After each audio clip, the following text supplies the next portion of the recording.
শুক্রবার মানে মেয়েদের জন্য খাটাখাটুনি দিন আর ছেলেদের জন্য ঈদের দিন।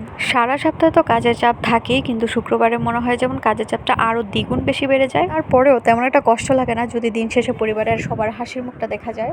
রান্নাবান্না করতে করতে এখন পুরো অভ্যস্ত হয়ে গেছে, এখন আর তেমন একটা টেনশন হয় না। তো আজকে অনেক কিছু রান্না করা হবে। এখানে তাজা গরুর কলিজা নিয়ে এসেছে, এটাকে ভুনা করা হবে, পোলাও।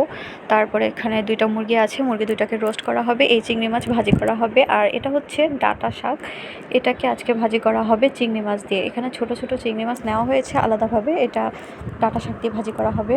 প্রতি শুক্রবারে আমাদের বাসায় একটা না একটা ঝামেলা হয়। প্রতি শুক্রবারে পানির একটা সমস্যা থাকে, যার কারণে আমি সকাল সকাল সব কয়টা কাজ শেষ করে ফেলবো। তো এখানে আমি গরুর কলিজাটা তাড়াতাড়ি করে কেটে নিয়েছি, মুরগিটাও তাড়াতাড়ি করে কেটে নিয়েছি।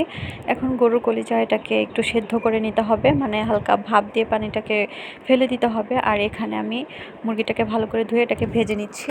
আমি আগে রান্নাবান্না তেমন একটা পারতাম না, আমি আমার সমস্ত রান্না শিখেছি আমার শাশুড়ি থেকে। আমার শাশুড়ি মাসাল্লাহ অনেক অনেক অনেক ভালো রান্না করতে পারে। এই বাসায় আসার পর শাশুড়ি থেকে নতুন নতুন এমন কয়েকটা আইটেম আমি শিখেছি, যেটা আমি জীবনেও নামও শুনিনি বা দেখিও নি, কখনো খাইও নি।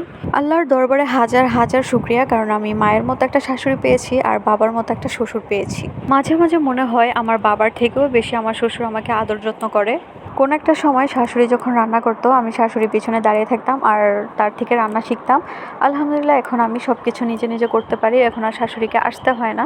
যাই হোক, অনেক কথা বলে ফেললাম। তো এখানে চিংড়িটাও রান্না করা হয়ে গেছে, আর এখানে শাক দিয়ে চিংড়িটাও রান্না করা হয়ে গেছে। তো এগুলো রান্না করার পরে আবার গরুর কলিজাটা এক চুলায় বসিয়ে দিয়েছি আর এক চুলায় রোস্ট বসিয়ে দিয়েছি।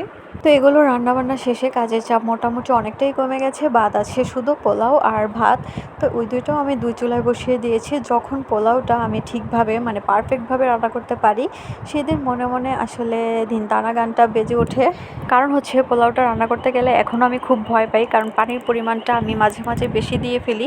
এটা হচ্ছে সবথেকে বড় সমস্যা। তো যাই হোক, আজকে একদম ঠিক মতো আছে। তো আজকে আমার ভিডিওটা কেমন লাগলো, ভালো লাগলে একটা লাইক